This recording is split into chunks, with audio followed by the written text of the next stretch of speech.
चलिए गाइज, आज के इस वीडियो जब हम लेकर आ चुके हैं आप सभी के लिए क्लास 9th वालों के लिए मंथली एग्जामिनेशन जुलाई 2024 का यहाँ पे मैथमेटिक्स गणित का क्वेश्चन पेपर को लेकर। अगर आप भी एग्जाम से कर आए हो तो आप लोग मिलाओ यहाँ पे कितना आप लोग का सही हुआ है। ठीक है, फुल मार्क्स आप लोग को 50 देखने को मिलते हैं। ये जुलाई 2024 का क्वेश्चन है। हर माह आप लोगों को एग्जाम्स यहाँ पे आयोजित होता रहा है। ठीक है, समय दिए जाते हैं 1 घंटे 30 मिनट। तो चलिए हम लोग गणित का यहाँ पे जो विषय कोड है 110, यहाँ पे हम लोग सभी प्रश्नों का हल यहाँ पे करेंगे। और आप लोगों को अगर गलती हो रही है तो आप समझना किस तरीके से ये क्वेश्चन बनेंगे। तो वीडियो को लास्ट तक सारे देखना बच्चे, और वीडियो को लाइक कर लेना, चैनल को सब्सक्राइब कर लेना, ताकि इसी तरीके के हर सब्जेक्ट का आप लोगों को डिटेल सॉल्यूशन देखने को मिलेंगे इस चैनल पे। ठीक है, और आने वाले बोर्ड परीक्षा के लिए काफ़ी इंपॉर्टेंट होगा। यहाँ पे काफ़ी सारे क्वेश्चन का प्रैक्टिस सेट आप लोगों को करवाई जाएगी। चलिए ऑब्जेक्टिव प्रश्न को हम लोग देखते हैं। यहाँ पे पहला प्रश्न है आप सभी के सामने। यहाँ पे कहा गया है कि 0.43 के ऊपर रेकरिंग को P/Q के रूप में व्यक्त करने पर जहाँ P और Q पूर्णांक है और Q का मान नॉट इक्वल टू 0 है तो क्या होगा इसका मान। ठीक है, आप लोगों को पता होगा कि जो भी रेकरिंग होता है ना, ऊपर में जितना रेकरिंग है ऊपर में उतना क्या होता है, अगर हटाएंगे इसको तो 43 रेकरिंग जितना संख्या के ऊपर है उतना नीचे में क्या आएगा, 9 आएगा। ठीक है, तो 43/9 इसका आंसर हो जाएगी, जो ऑप्शन नंबर आपको बी में है। अगर आप लोग को यहाँ पे पॉइंट से दशमलव से पहले अगर कोई संख्या दिया रहता तो उसको हम लोग घटाना पड़ता। ठीक है, आगे क्वेश्चन आएगा तो मैं आपको बताऊंगा। यहाँ पे सही उत्तर एक का बी हो जाएगा, 43/99। सेकेंड नंबर हमारे पास प्रश्न बच्चे कहा गया कि यदि बहुपद x³ - 6x² + 12x - 8 को x-2 से भाग दिया जाए तो शेषफल का मान क्या होगा। देखिए, अगर आप लोग इस प्रश्न को बनाने जाओगे x-2 से इस तरीके से भाग दोगे, जो भी बहुपद आप लोगों को लिखा गया यहाँ पे, तो इसमें आप लोगों को बहुत टाइम लगेगा। क्या लगेगा बच्चे, यहाँ पे बहुत टाइम लगेगा। तो मैं आप लोगों को इसका शॉर्ट ट्रिक बताता हूँ कैसे आप लोगों को बनाना है एग्जाम्स में, ऑब्जेक्टिव में खास करके। जब भी आप लोग को x-2 से भाग देने के लिए बोला जाएगा तो आप लोग क्या करना है, x-2 = 0 कर देना। x का मान क्या हो गया यहाँ पे 2, इस 2 को इस साइड लेकर आएंगे -2 को, तो ये +2 में हो जाएगी। अब x का वैल्यू इसमें क्या करना है, x के जगह पे 2 रख देना है हर जगह। जो भी यहाँ पे मान आया x = 2, यही मान क्या रख देना है, यहाँ पे x का मान हर जगह 2 रख देना है। तो चलिए यहाँ पे हम लोग रखते हैं। तो देखो x³ के जगह पे अगर रखेंगे तो x 2 का q कितना हो जाएगा 8, माइनस फिर 6x² है तो x² के जगह पे 2² रखेंगे तो 2 दूनी 4, 6 चौके 24 हो जाएगी। फिर यहाँ पे 12 दूनी 24 हो जाएगी, क्योंकि यहाँ पे x का वैल्यू अगर 2 रखेंगे तो यहाँ पे -8 है। तो ये 24 से 24 गया और ये -8 से +8 गया, तो इसका वैल्यू क्या गया 0। तो यही इसका सही उत्तर हो जाएगा। इस क्वेश्चन का जो शेषफल आएगा, शेषफल का मान, जब भी इस बहुपद को हम लोग x-2 से भाग देंगे तो शेषफल का मान क्या आएगा, 0 आएगा।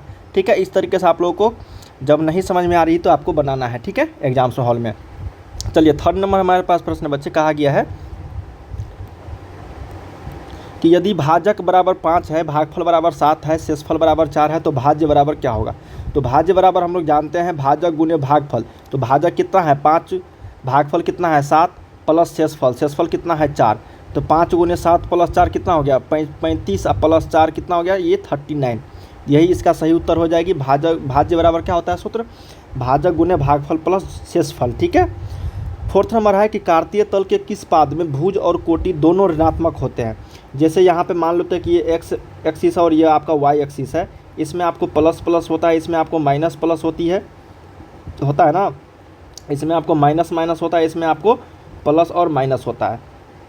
तो अब देखना है दोनों भुज और कोटि, मतलब x और y एक्सिस दोनों नेगेटिव होता है किसमें, तो थर्ड क्वाड्रेंट में, थर्ड में, फर्स्ट सेकेंड थर्ड में, ये थर्ड हुआ तो ये थर्ड में होता है दोनों निगेटिव। चलिए अगला प्रश्न की हम लोग बढ़ रहे हैं। कहा गया है यहाँ पे कि बिंदु -4,5, मतलब पहले माइनस उसके बाद प्लस, तो पहले माइनस उसके बाद प्लस, तो इसी में है, तो इसका मतलब ये सेकेंड क्वाड्रेंट में है, सेकेंड चतुर्थांश में। बहुत सिंपल प्रश्न था ये। अगला है 6 नंबर बच्चे कि y अक्ष पर भुज का मान क्या होता है। ध्यान रखना, जब भी आप लोगों को इस तरीके के x और y एक्सिस दिया जाएगा तो भुज का मान क्या हुआ, x बराबर भुज हुआ और y बराबर क्या हो जाए, y का मान कोटि होता है। ठीक है, y का मान क्या होता है, कोटि होता है। तो जब भी पूछा जाएगा भुज का मान, y अक्ष पर भुज का मान, जब भी ये y अक्ष हुआ ये सारे, तो यहाँ पे हमेशा याद रखना x का वैल्यू क्या होगा, 0 होगा। क्या होगा, x का वैल्यू 0 होगा, मतलब भुज का मान क्या होगा, 0 होगा y अक्ष पर।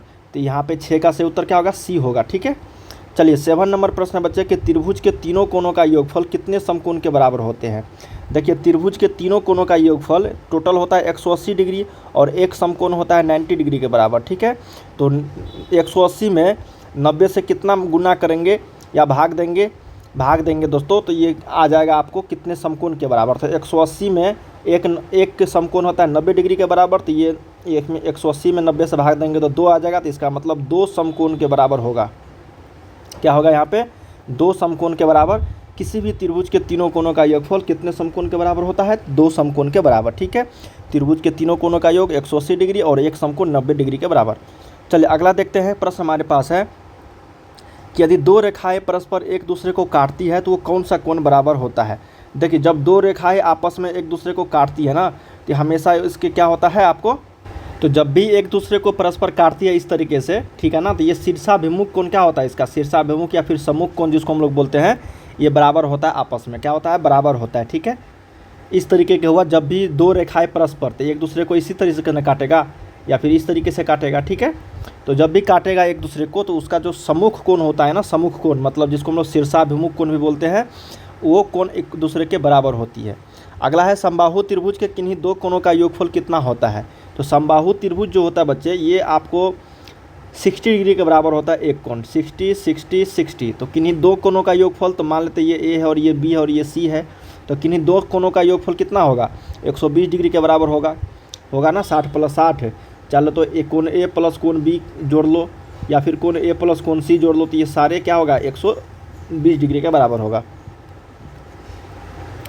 10 नंबर हमारे पास है कि यदि बहिष्कोण कोण ए सी डी का मान 135 डिग्री है तथा कोण ए बी सी का मान 85 डिग्री है, तो कोण बी ए सी का मान क्या होगा? इसका वैल्यू पूछा गया। माना तो ये x डिग्री है, तो एक चीज़ आपको पता होनी चाहिए बच्चे कि ये कोण जो होता है ना, ये कोण, ये दोनों कोण के योगफल के बराबर होता है। ठीक है, तो एक कोण हमको बी ए सी निकालनी है, तो हम लोग को क्या करेंगे? 135 में से 85 को घटा देंगे, यही आपका क्या हो जाएगा? यहाँ पे बी ए सी का वैल्यू निकल जाएगी।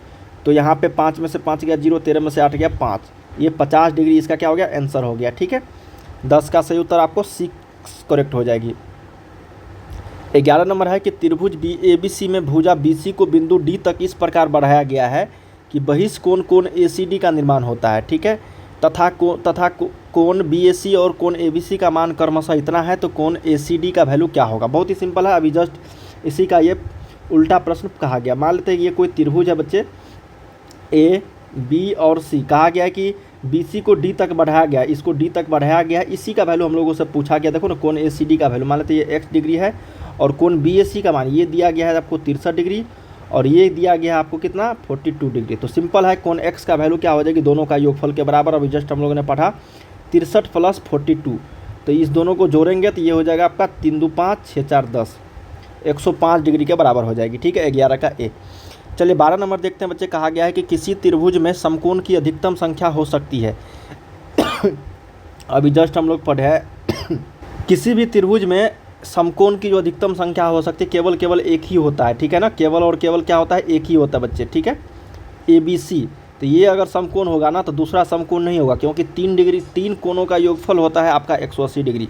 तो किसी भी त्रिभुज में समकोण की जो अधिकतम संख्या होगी वो केवल और केवल। अगला प्रश्न है, समझ में आ रही है ना? 12 का सही उत्तर ए हो जाएगा। 13 नंबर है कि किसी समकोण त्रिभुज में 2 न्यून कोणों का योगफल होता है। तो ये मान लें कि समकोण त्रिभुज है ए बी सी आपका, तो ये अगर 90 डिग्री है तो ये दोनों न्यून कोणों का योगफल कितना होगा? 90 डिग्री होगा।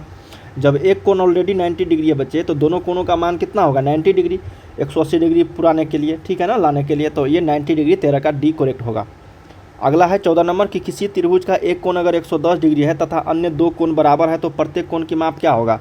सिंपल है बच्चे, 180 में से 110 घटा देंगे, अगर 70 आया तो इसी को बराबर बोला गया है कि 2 कोण बराबर है तो 2 से भाग दे देंगे, तो ये होगा कितना? 35 डिग्री। क्या होगा? 35 डिग्री। ठीक है, 14 का सही उत्तर बी। अभी हम लोग यहाँ पे समझ रहे हैं किस तरीके से आपको बनाने हैं। अगर विस्तार से समझना है बच्चे तो मैं आपको अलग से वीडियोज़ प्रोवाइड कर दूंगा, कैसे आप लोगों को एग्जाम में बनाने हैं, समझना है। ठीक है, 15 नंबर है कि किसी त्रिभुज के कोण 2:3:4 के अनुपात में है तो सबसे बड़ा कोण का मान क्या होगा? तो 2 3 4 कितना हो? 4 3 7 2 9, तो यही 9 मान लेते हैं x है, तो ये 2x हो जाएगा, प्लस 3x हो जाएगी, प्लस 4x हो जाएगा। ठीक है, इसी का मान कितना है? 180 डिग्री के बराबर। तो 4 3 7 2 9, 9x बराबर 180 डिग्री। यहाँ से x का वैल्यू क्या हो गया? 20 में 180 20 डिग्री। तो सबसे बड़ा कोण पूछा गया ना, तो सबसे बड़ा अनुपात इसमें क्या है? 4 है, तो इसी में हम लोग मल्टीप्लाई कर देंगे, तो 4 × 20 कितना होगा आपका? 80 डिग्री। क्या हो जाएगा? 80 degree. Option number A.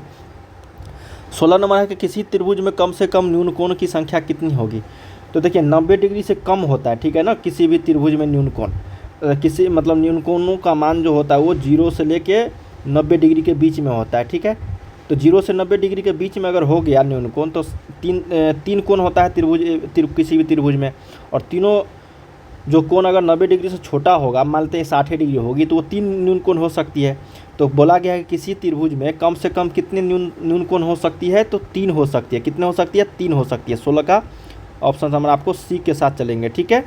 17 number देखते हैं कि यदि किसी त्रिभुज के दो कोण क्रमशः 48 और 66 है तो तीसरे कोण का मान क्या होगा। बहुत ही सिंपल है, 180 डिग्री टोटल होता है, उसमें से 48 प्लस 66 डिग्री घटा देंगे तो ये कितना हो जाएगा, 180 माइनस 8 6 14 का 4 6 4 10 1 11। इसको अगर घटाएंगे बच्चे तो कितना आएगा आपको, ये हो जाएगा आपको 66 डिग्री। क्या हो जाएगा? 66 डिग्री, यही इसका आंसर हो जाएगा, ठीक है। अगला है कि समकोण त्रिभुज की सबसे बड़ी भुजा क्या कहलाती है। तो मान लेते ये समकोण त्रिभुज है आपका ABC, तो सबसे बड़ी भुजा यही होता है जिसको हम लोग कर्ण के नाम से बोलते हैं। कर्ण, ये आधार हो गया और ये आपका क्या हो गया, लंब हो गया, ठीक है। तो कर्ण आधार लंब में सबसे बड़ा जो भुजा होता है वो कर्ण होती है, हाइपोटेनस, ठीक है। अगला है गुणनखंड x² माइनस 7x प्लस 6, यही तो गुणनखंड है। इसको अगर हल करेंगे हम लोग, इसको किस तरीके से हल करेंगे, देखो अगर यहाँ पे इस दोनों को मल्टीप्लाई करके 6x² आया, इसको हम लोग 2 टर्म में अगर लिखेंगे ताकि 6x² आ जाएगा, तो ये माइनस 6x माइनस x लिख सकते हैं ताकि माइनस 7x भी हो जाएगा, और मल्टीप्लाई करने के बाद 6x² भी हो जाएगी, ठीक है। तो यहाँ से x² minus 6x minus x plus 6, यहाँ से x कॉमन लेंगे तो x माइनस 6 माइनस 1 कॉमन लेंगे तो x माइनस 6, ये हो जाएगा x माइनस 1 और ये हो जाएगा आपका x माइनस 6। देख लेते हैं किस ऑप्शन में यही आंसर हो जाएगी, x माइनस 1 और x minus 6। Option number A में है, 19 का एक करेक्ट होगा। चलिए 20 नंबर देखते हैं कि यदि त्रिभुज ABC में कोण ABC का वैल्यू कोण ABC बराबर कोण ACB है। देखो मान लेते ये कोई त्रिभुज है बच्चे ABC, कहा गया है कि कोण ABC इसका वैल्यू इसके बराबर है, तो मतलब ये भुजा क्या है, आपस में बराबर है, ठीक है। तो हमको बोला गया है AB का वैल्यू किसके बराबर होगा। तो देखो ये भुजा और ये भुजा बराबर है, ये भुजा और ये भुजा, तो ये AB अगर है, ये AB है अगर, तो ये AC के बराबर हो जाएगी। तो इसका मतलब AB बराबर क्या होगा, AC। देख लेते हैं AB बराबर CA या फिर AC, यही होगा इसका सही उत्तर, ठीक है बच्चे। जब भी दो कोण आपस में बराबर होते हैं तो उसका जो भुजा होता है जो उस एंगल पे टिका होता है, जैसे इस एंगल पे कौन सा भुजा टिका है, ये भुजा टिका है, और इस एंगल पे कौन सा भुजा टिका है, ये भुजा, तो ये दोनों क्या होगा, आपस में बराबर होगा, ठीक है। तो यहाँ पे CA बराबर AC हो, AB बराबर क्या हो जाएगा, AC या फिर CA। अगला है कि समबाहु त्रिभुज के प्रत्येक कोण का मान कितना होता है, 60 डिग्री होती है समबाहु त्रिभुज के प्रत्येक कोण का मान। अगला है यदि त्रिभुज ABC में AB बराबर AC तो कोण BAC का वैल्यू इतना है। देखो समझ लो इस प्रश्न को, बहुत ही शानदार प्रश्न बच्चे। ABC है, ठीक है, कहा गया BAC ये 80 डिग्री के बराबर, और कहा गया AB बराबर AC, ये बराबर है इसके। तो ये अभी जस्ट हम लोगों ने पढ़ा, तो ये कोण बराबर हो जाएगा। जब ऑलरेडी ये कोण 180 डिग्री है, सीधे 180 में से 80 डिग्री पहले ही एक कोण है, तो 180 में से अगर घटा देंगे हम लोग 80 को, तो ये हो जाएगा 100 डिग्री। और हम लोगों को क्या पूछा गया है, कोण ABC सिर्फ ये, तो 2 से भाग दे देंगे इसको, तो क्या हो जाएगा, ये 50 डिग्री, क्योंकि दोनों कोण इक्वल हो जाएगी। ये 50 डिग्री होगा तो ये भी 50 डिग्री हो जाएगी, ठीक है। Option number D. घनाभ में कितने आयताकार फलक होते हैं। कोई भी घनाभ होती है बच्चे, उसमें कितने आयताकार फलक होते हैं, यही हम लोगों से प्रश्न पूछा गया। यहाँ देखिए बच्चों, किसी भी घनाभ में अगर आयताकार फलक की बात करेंगे, रेक्टेंगुलर फेसेस के बारे में, तो वो 6 होते हैं, ठीक है। 6 होते हैं आपका आयताकार फलक, और 8 होता है शीर्ष, और किनारा कितना होता है, 12। ये 12 जो ये किनारा होता है बच्चे, इसको याद रख लें, और ये 8 होता है शीर्ष, आपका क्या होता है, शीर्ष होती है, ठीक है। ये चीज़ ध्यान में आपको रखना है। और जो आयताकार फलक जो होते हैं वो सभी एक दूसरे से समान होते हैं, 6 होते हैं टोटल। तो यहाँ पे 23 का बी करेक्ट हो जाएगी। अगला है कि घनाभ का आयतन जिसकी लंबाई, चौड़ाई और ऊंचाई क्रमशः दिया गया है। तो घनाभ का आयतन क्या होगा, लंबाई गुने चौड़ाई गुने ऊंचाई होगी, यही इसका सही उत्तर होगा, 24 का ए। 25 देखते हैं बच्चे कि 6 सेंटीमीटर भुजा वाले घन का आयतन क्या होगा। तो 6 सेंटीमीटर भुजा वाले घन का आयतन, भुजा क्यों होता है घन का आयतन, तो ये 6 का क्यों हो जाएगा, तो मतलब 6 गुने 6 गुने 6, 6 गुने 6 36 गुने 6 216, तो यही इसका सही उत्तर होगा, 25 का सी। सिर्फ 6 को 3 बार मल्टीप्लाई करना था। अगला है 26 नंबर, 150 वर्ग सेंटीमीटर पृष्ठ क्षेत्रफल वाले घन की भुजा की लंबाई क्या होगा। तो देखिए घन की जो क्षेत्रफल होता है वो 6L² होता है, मतलब 6 गुने भुजा स्क्वायर होता है। तो ये 25 हो जाएगा, कट जाएगा, 25 छके 150 हो जाएगी ना। तो L गुने L, तो L² का वैल्यू 25 है, तो इसका L स्क्वायर अगर हटाएंगे तो उधर चल जाएगा, तो ये रूट में चल जाएगा। तो L का वैल्यू क्या होगा 5 सेंटीमीटर। प्लस माइनस 5 नहीं लेंगे क्योंकि लेंथ की लंबाई हमेशा क्या होता है पॉजिटिव होता है, इसलिए 5 सेंटीमीटर इसका सही उत्तर हो जाएगी। अगला है कि घनाभ जिसकी लंबाई चौड़ाई तथा ऊंचाई दिया गया है तो आयतन क्या होगा। तो अभी जस्ट हम लोगों ने पढ़ा आयतन क्या होता है, सभी को मल्टीप्लाई कर दो, 3 गुने 4 गुने 5, 5 के 20 दिया 60 सेंटीमीटर क्यूब इसका सही उत्तर हो जाएगी, जो ऑप्शन नंबर सी में है। अगला है बच्चे कि मिलान चिन्ह के द्वारा बारंबारता प्रदर्शित करें। मिलान चिन्ह के द्वारा तो देख लो 4 4 4 4 8 4 12 12 12 1 13 1 14, ठीक है। तो इसमें कितना है बारंबारता प्रदर्शित, तो ये 14 है इसमें मिलान चिन्ह, ठीक है ना। देखो 4 यहाँ पे है, 4 यहाँ पे है, 4 यहाँ पे है, और ये 1 हुआ, ये 2 हुआ, तो 4 या 12 2 14, इसका सही उत्तर क्या होगा सी हो जाएगा। अगला है कि किसी आंकड़े की उच्च सीमा तथा निम्न सीमा क्रमशः इतना है तो उसका परिसर क्या होगा। तो रेंज जब भी पूछा जाएगा परिसर बच्चे, तो इसको आपको क्या करना है, बड़ा में से छोटा को घटा देना है। तो 65 में से 41 को घटा देना है, तो ये कितना हो जाएगा, 5 में से 1 गया 4, 6 में से 4 गया 2, तो इसका सही उत्तर क्या होगा 24। घटाना है, जोड़ना नहीं है, ठीक है। अगला है कि यदि किसी वर्ग अंतराल की उच्च सीमा तथा निम्न सीमा क्रम से इतना है तो उसका वर्ग चिन्ह क्या होगा। तो वर्ग चिन्ह जो होगा, ठीक है ना, वर्ग चिन्ह की अगर बात करेंगे तो दोनों को जोड़ के क्या करेंगे, दोनों को जोड़ के 2 से भाग दे देंगे। तो 15 + 7 अब बट्टा में 2, तो 15 7 22 हो गया, अब बट्टा में 2 कितना हो जाएगा 11। यही उसका क्लास मार्क हो गया, वर्ग चिन्ह हो गया, ठीक है, जो ऑप्शन नंबर आपको डी में है। तो बच्चे हम लोगों ने यहाँ से 1 से लेकर 30 तक जो ऑब्जेक्टिव प्रश्न था आप सभी के जुलाई माह का, वो हम लोगों ने कवर कर लिया है। अगर आप कमेंट करोगे बच्चे सारे, तो इसका जो सब्जेक्टिव वाइज है वो भी मैं आप लोग को सभी क्वेश्चन बता दूंगा, ठीक है। तो आप लोग ज़रूर कमेंट करना और वीडियो को लाइक करके शेयर ज़रूर कर देना बच्चे, ताकि इसी तरीके से हर वीडियोज़ का आपको नोटिफिकेशन मिलते रहेंगे और हर सब्जेक्ट का आप लोग यहाँ पे इसी तरह से तैयारी करवाई जाएगी। क्लास 9th में हो या फिर क्लास 10th में, दोनों छात्रों के लिए ये चैनल काफ़ी इंपॉर्टेंट होगा। चलिए मिलते हैं अगले वीडियो में, तब तक के लिए आप लोग पढ़ाई करते रहिए। बाय बाय सभी को।